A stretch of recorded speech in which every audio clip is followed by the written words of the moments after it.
يا مساء الفل عليكم واهلا بيكم حبايبي منورين قناه بيتو تشانل. معاكم داليا، ومعانا النهارده بار الشوكولا اللي عامل قلبان جامد على السوشيال ميديا، الترند بتاع دبي.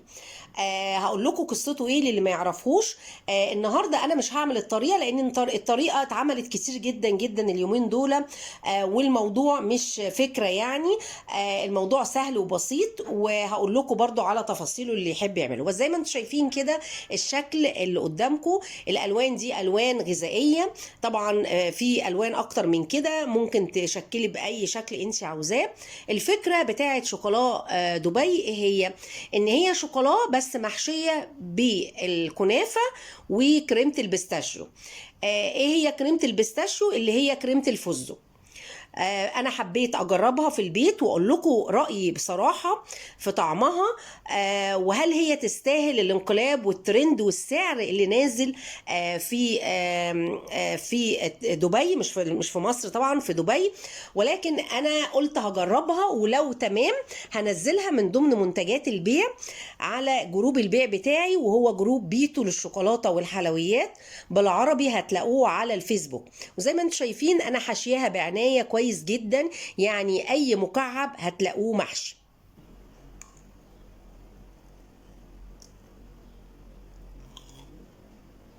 طبعا انا حبيت ادوقها، وزي ما انتم سمعتوا في صوت هشهشه وقرمشه. دي مش صوت الشوكولاتايه، لا ده صوت الحشو. الحشو مهاشش ومقرمش، ودي اللذاذه اللي فيه. بصراحه طعمه حلو جدا.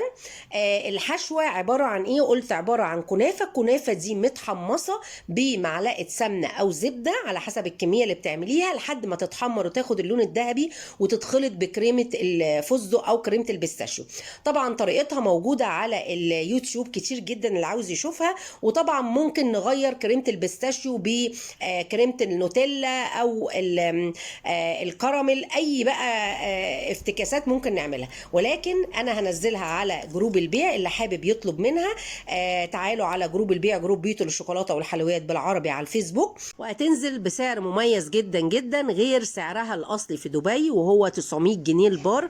ولكن عندنا هيبقى الموضوع مختلف، ولكن هيتعمل عندي بأقل من كده بكتير، وهيخرج في عبوة أو في علبة شيك جدا، تبقى حلوة لهدايا وتشرفك، وطعمه رائع وخطير. أتمنى تشرفوني على جروب البيع، وإن شاء الله في كل منتجاتنا هتلاقوها من حلو وحادق، ومن أول التورت كمان. شايفين شكلها من جوه رائع ومغري، وزي ما سمعتوا طعمها هاشش وجميل، ففعلا تستحق الترند. وإلى اللقاء في فيديوهات جديدة.